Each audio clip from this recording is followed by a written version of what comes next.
It is great to be here with you all today. I'm Mike McDonald, the Chief Learning Officer for Junior Achievement Rocky Mountain.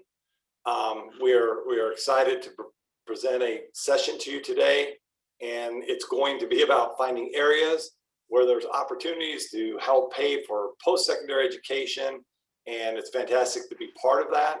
Today's session will be a great overview of the resources available to help you with searching for scholarships. We have Shawn Murphy here with us today. He is the Director of Relationship Management for Sallie Mae, and he's assigned to the colleges and universities throughout Colorado and Utah.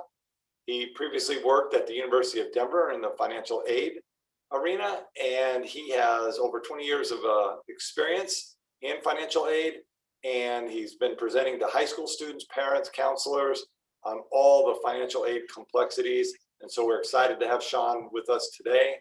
So I will now turn it over to Shawn. Thanks, Mike. Appreciate that very much. Yes, as Mike said, I do have some financial aid background, that I've come from before coming to Sallie Mae. I will probably also be joined by my boss, Ventrice Shanklin, who is the Director and Assistant Regent Head for the Pacific West. So hopefully she's able to join us here pretty soon.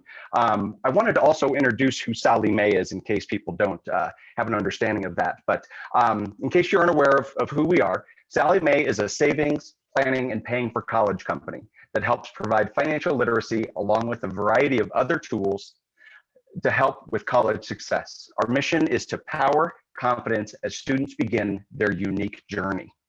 So as Mike said, today I'm going to do a presentation on scholarships, finding free money for college. That's the good stuff. Free money is always good. So let's go ahead and move to the next slide.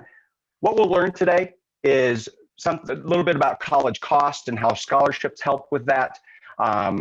There's a variety of scholarship resources that we'll go over, the importance and ease of scholarship search engines, how to create a winning scholarship essay, we'll go through that, and then tips on applying for scholarships. So college costs and how scholarships help. Let's look at the average cost of college. This is a one-year cost, and this comes from a survey that we do called How America Pays for College. And these are amounts that we've come to understand that the average cost of attending 1 year are on this slide. So I'll start with the top left box, the 2-year public college, $12,720. A 4-year public college university in an in-state tuition environment is going to be $21,950. A 4-year private college is $49,870. And then a 4-year public college with a student going in an out-of-state situation is averaged of $38,330. And too, Shawn, I think it's important to point out that these are national averages. So it's not going to be the same in every state.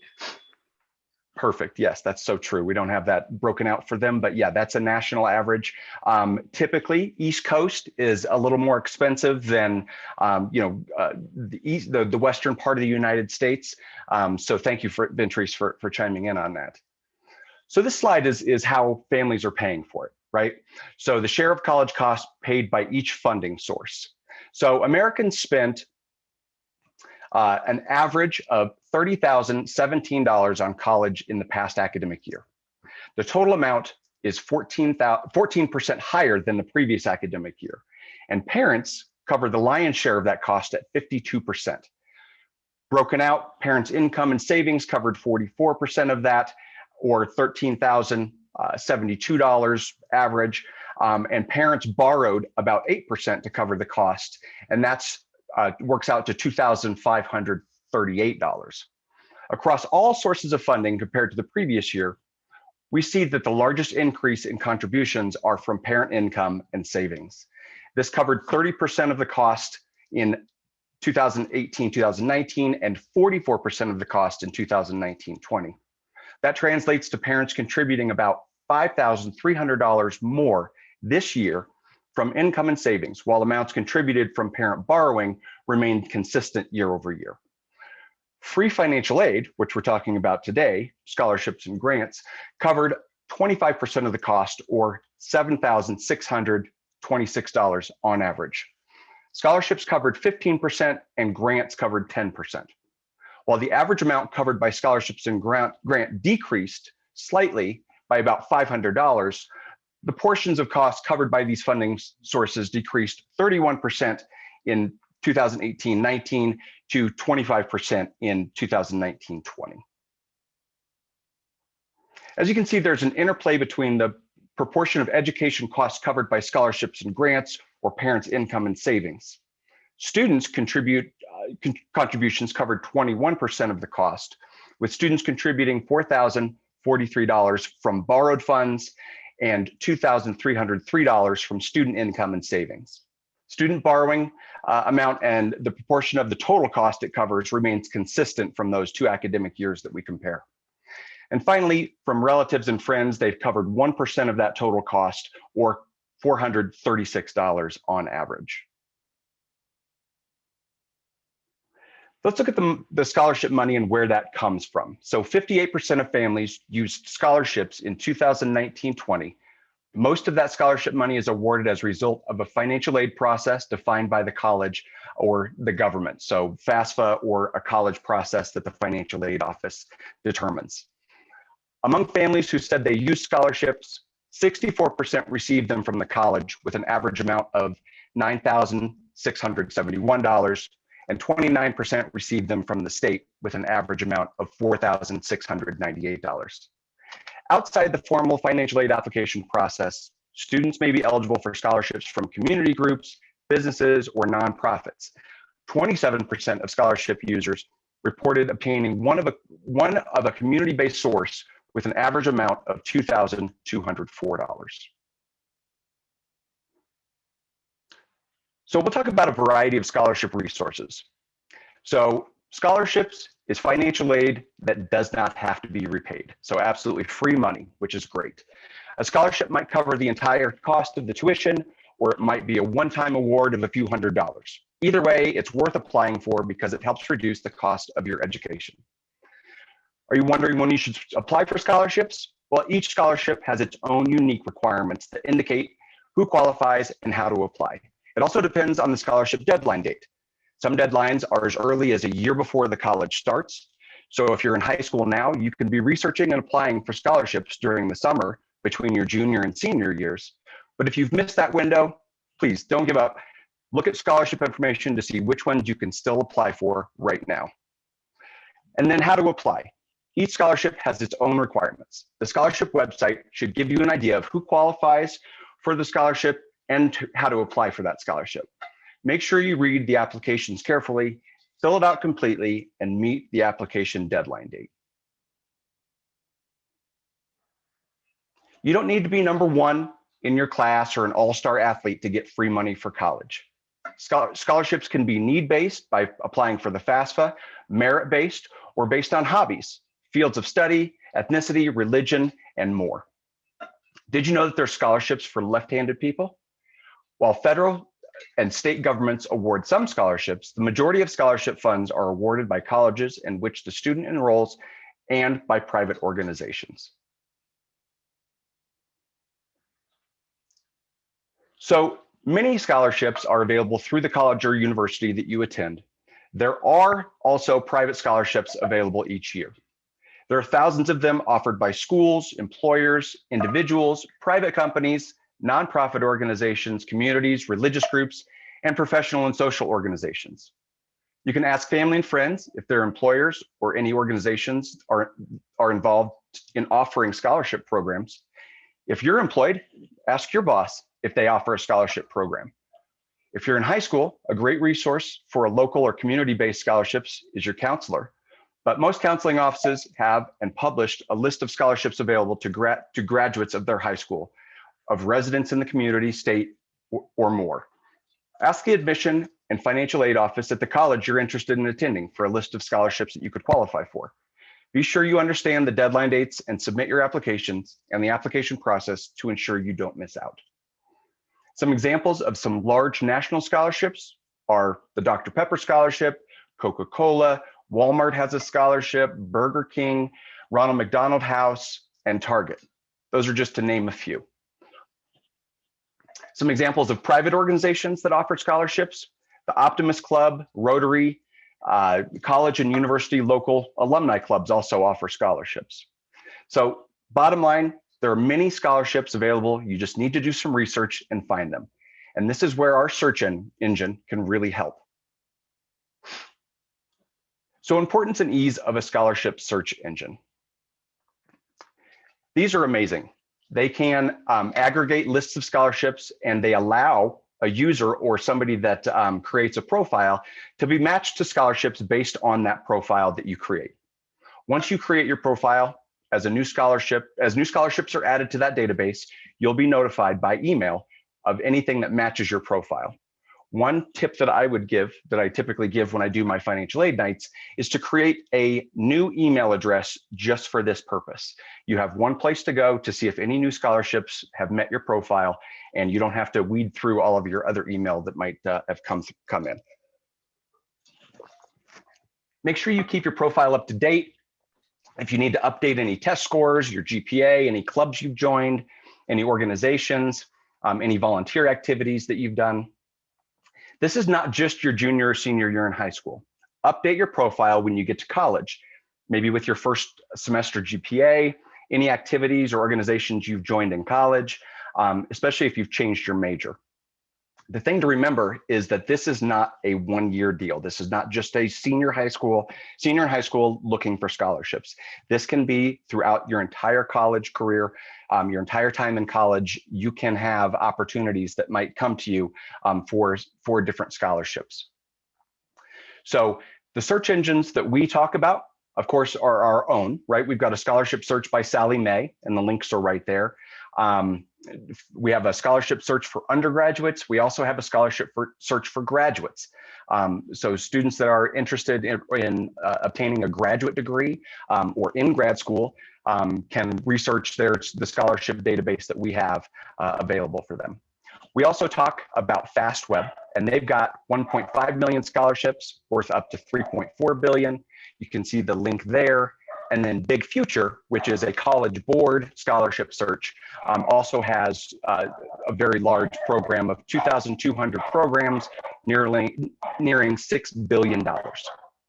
Our scholarship search for undergraduates has 6 million scholarships in it, worth up to $30 billion. Scholarship applications should not cost a fee to apply, something to remember.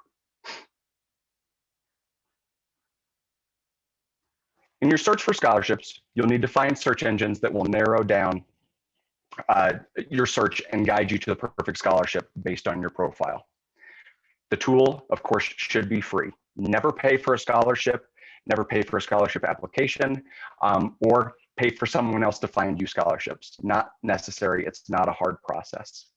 Validating scholarships ensures that they're current and up-to-date opportunities. That's what the search engines do for you. It will also lay out in a calendar to let you know what deadline dates are first, and when you get when you can get your application in on time and get a timeline in place of the scholarships that you're interested in. So filtering is important, right? You don't want to miss any deadlines, and you don't want to apply for the smaller scholarships when maybe there's some larger award scholarships sitting out there that you could apply for and put your time towards. Ratings are provided by previous applicants, so you can see whether or not if something has been successful for those that have applied for it, and take the advice of those who have gone through this before you. You'll get, like I said, an email alert of new scholarship matches, and saving and updating your profile is definitely the key to this. So use your mobile device for everything else. Why not find a scholarship, right? It's easily accessible and always on hand. This is a look at our scholarship search, right? Creating a profile. Again, we've got 6 million scholarships, $30 billion out there. It'll help you create a detailed profile so you can be matched with more scholarships rather than just trying to Google and figure out what scholarships might be out there for a certain attribute that you might be searching on. This helps kind of put them all together. So we save and store all the detailed profile information for future reference. Where other scholarship search engines require registrants to fill out a new profile every visit, we actually save the profile and email you when that free money comes through. Hey, Shawn, I think that one good thing to point out is that there are some scholarships, I think you said this, that are one-time awards, and then some that may Yes. cover a number of years. So you want to understand exactly what that criteria is for whomever it is, the community or organization or school awarding that scholarship. So you don't lose that scholarship if you have to do something in the coming years. And also scholarships, and especially this page that Shawn has up, it could just be for 1 year or 1 semester. So I would consistently look for scholarships during the course of the education so that students don't miss out on free money. Those are great suggestions. Thanks, Ventrice.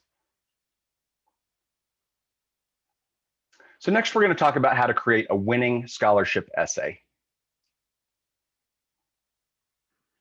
You're definitely going to want to start the process early, right? Understand what they're asking for and what is their overall mission and purpose, and how you can tie your essay into that. Each scholarship is looking for a student to meet a certain criteria. Consider writing about an experience or interest that highlights your strong ties to that organizational mission. Genuine passion and enthusiasm for your topic will show through your essay writing. Make sure to follow all necessary steps. Make sure you review them before submitting your scholarship essay. Some of the brightest students have missed out on a chance to earn a scholarship because they neglected to follow the instructions. You don't want to fall into that category. Scholarship committees would rather see how you overcame hardships and succeeded despite the obstacles in your path, or what you learned from the times you failed. Share something about who you are. This is your chance to elaborate on elsewhere in your application that you wouldn't have the opportunity to do that. So telling your story makes an essay genuine and ultimately more memorable to the scholarship committee. Asking teachers, counselors, family members, or trustworthy friends for feedback on your essay will result in a better final product. Scholarship committees do notice grammar mistakes. Make sure that even the tiniest errors can distract a reader from your overall message. So before you submit your application, make sure you take time to proofread and ask others to proofread it as well. When you're tired, I was just going to tell you, I didn't mean to interrupt you, Shawn, but I have a funny story. I was helping a student the other day. Student got hold of my information and she said, "Hey, can you look over my essay?" She had sent me an email and she put the whole essay in the subject line. So when Shawn says proofread, or neatness, spelling, grammar, I mean, that's part of it. Is right. She didn't know to take it, put it in a Word document. She put all of that information in the subject line. Great story, Ventrice. I mean, we've all seen it. We've all experienced it. Just take your time and go about it as you would a school project. But again, make sure that you're following the directions and making sure you do the right, put it in the right area, check your grammar, check your spelling. And when you're tired, please take a break. Don't throw in the towel, say, "I can't do this." There are writing tutors online that can help you if you get discouraged. We can help with everything from brainstorming to outlining to revising the final draft.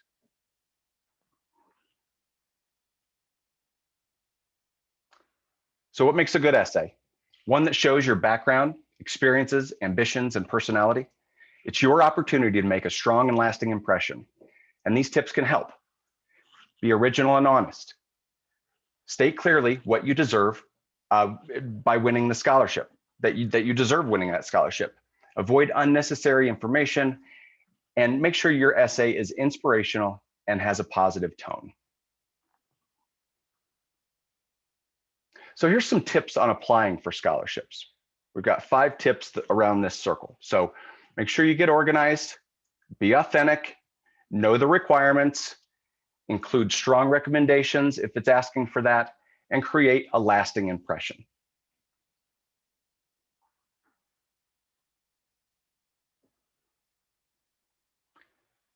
Here's a few more tips. Make sure you meet those deadlines. So important.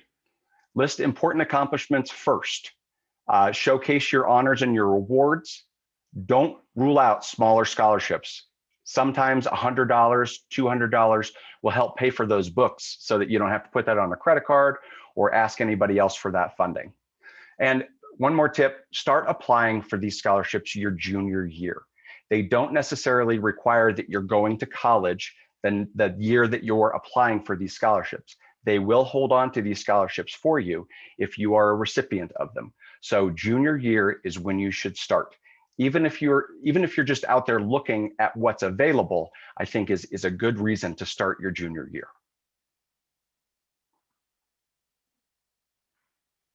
And now you win a scholarship, what do, right? How you'll get the money. It depends on the scholarship. The money will be sent directly to your college, typically, where it will be applied to any tuition, fees, room and board, or other amounts you might owe. It might be sent directly to you in a check. The provider should tell you what to expect when it informs you that you've won that scholarship. If not, be sure to ask. How will the scholarship affect your other aid? All of your student aid added together cannot be more than what the school calls the cost of attendance. You will need to let the school know that you've been awarded a scholarship so that the financial aid office can subtract that amount from their cost of attendance. Make sure you ask the schools you are interested in attending how they would adjust that financial aid if you were to receive some sort of outside scholarship. Are they going to reduce the loans? Are they going to reduce work study? Are they going to reduce their own grant resources? So a good question to ask to make sure that you're not wasting your time. If they're only going to swap out money that you've received from an outside organization with money that they've given you, there's no reason to go through that hassle. So make sure you understand that before you put in all the time to obtain a outside scholarship. And if your scholarship is renewable, make sure you understand what the requirements are, whether that's your grade point average, that you need to be enrolled full time or at least half time. If you're going to change your major, make sure you understand everything about that scholarship. If it's a year-over-year scholarship, before it gets lost. Do you have to reapply or is it automatic, right? Those are the things that you need to understand. And again, if you're looking for more scholarship information, here's a website, salliemae.com/scholarship webinar. And then we have a website called payingforcollegeresource.com. It's an amazing place where everything to help plan to pay for college is right there at your fingertips. It has videos, tools, and materials on topics you care about most. Scholarships, the FAFSA, the free application for federal student aid. It has a financial aid offer comparison PDF that's fillable, which is amazing. Talks a little bit about student loans and a lot more that you can go out there and peruse. So to continue your college journey, we have two of these QR codes that we are just introducing. The first one on the left is Within Reach. So it's a blog that tackles school and money decisions with confidence. It's got expert tips and help from those that have gone through this process. The one on the right is our scholarship search. You point your camera to that QR code and it will automatically take you to our scholarship search website. Again, the free money, 6 million college scholarships at $30 billion. So hopefully there's something out there for each and every one of you. I will come back to this if you haven't taken a snippet of that picture, but the next slide we wanted to move to is if you guys have any questions. I've also included my contact information, Shawn.Murphy@salliemae.com. I'm here to help. I want to help you guys. I want you to be successful. Whether it's questions around financial aid or this presentation or schools, I'd be happy to answer any questions you might have. Just email me and I will get back to you, I promise. Ventrice, do we have any questions? We have no questions, Shawn. I do want to point out that within the Sallie Mae Scholarship Search Tool, and it could be within FastWeb or College Board, there are a large percentage of scholarships that don't have a citizenship requirement. I think that's important to note. And then also, I'm not sure if you answered this question, Shawn, or you touched on it when you talked about FAFSA. Some colleges and universities require that you fill out the free application for federal student aid to qualify for their institutional funding, whether that be grants or scholarships. So you'll always want to make sure you complete the FAFSA form. And you can complete the FAFSA form on October 1st of your senior year in high school. Like Shawn said, it's not your junior year, you should start looking for scholarships. I encourage students, I did a presentation last night, and I encourage them, even if they're a freshman, to fill out a profile, look in the tool, and then see what some of these scholarships require. You know, the requirement is an essay. You can just start putting some thoughts together. I think that's an amazing suggestion, Ventrice. Any other tidbits that we should share with the audience, Ventrice? I think you did touch on this a little bit, but it's important to note that when you go on to these scholarship search websites that aggregate scholarships, that you keep your profile up to date. And Shawn did say you might want to use a different email address. Sally Mae does not sell your information, but there could be an organization that does, and you'll get spammed quite a bit. So if you set up a separate email address. And then the other thing is when you do change your or update your profile, if you changed your major, some scholarships are major specific. So just for instance, you put in there that you wanted to be an engineer, because nobody is sure what they want to do at any given time. I still don't know what I want to do when I grow up. But if you put in your profile that you wanted to be an engineer, and then you get to college and you change your major, then you want to put that in there so that the tool can match you with new scholarships that you could be eligible for. And keep in mind that if you want a scholarship and it was because you were in a certain major, you want to look at the disclosures to understand if it's a scholarship that's spread out over years, if you'll continue to get that scholarship, even if you're not in that same major. Don't want you missing out on money that you could have. And we all know scholarships are free.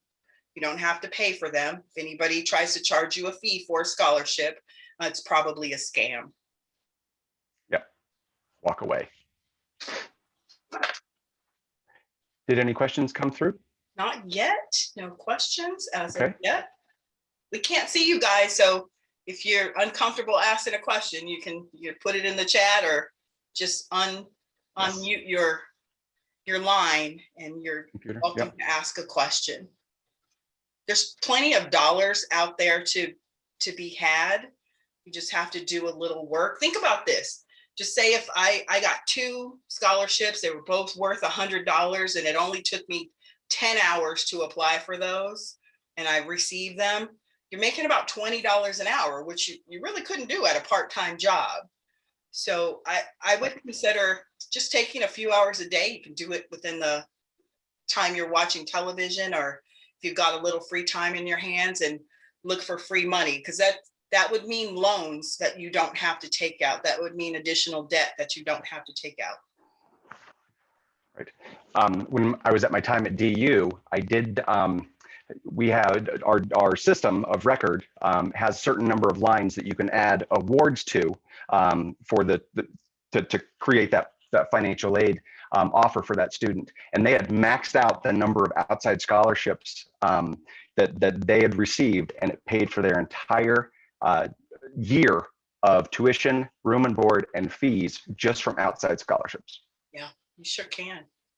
You can pay for your entire education if you just, if you don't have a job, just make that your full-time job is Absolutely. to apply for free money. Yep.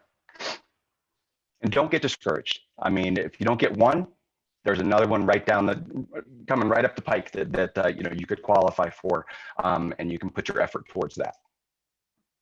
My daughter's a vegetarian, and she received a scholarship. It was $3,000 when she was in school. She's long graduated, but she received a scholarship when she went to college, and she wrote an essay on why she was a vegetarian and why she wanted to save the planet and whatever else she put in there. But the organization actually sent her a check for school. So I didn't have to come out of pocket a whole lot of money for her. Son's a different story, but my daughter, she was responsible. Yeah. And again, we're not kidding around when there's left-handed scholarships. I mean, there are scholarships out there for everything. Yeah. So just be diligent, make sure your profile's accurate, and something's going to come your way. And as Ventrice said, that's less money that you have to borrow. That's less money that your parents have to put out of pocket. And it's going to be a weight off your shoulders, in the long run. Yes. Yeah. And that's fantastic advice. And Shawn, Ventrice, we really appreciate your tips, your strategies today. Obviously, I think the advice that students can walk away from is, get help early, ask questions. There are plenty of resources out there. There's plenty of people that are willing to help. That's changed dramatically in the last 20 to 30 years. And I think it's great that the service that you guys are offering and the resources you're offering. So on behalf of Junior Achievement, we really appreciate your time today and your expertise. And we will share this with our partners. And again, we really appreciate all your tips and strategies. And so thank you again, and thank you for joining us today. Thanks, Mike. I just want to reference that my email's right there, listed as contact. So please, if anybody has any questions or needs advice, needs some guidance, I want to be there. So fantastic, great, thank you. All right, we'll wrap that up. And students, good luck on the journey, and do not hesitate to ask questions. All right. Thanks, Mike. Have a good day. You Bye-bye. too. Bye.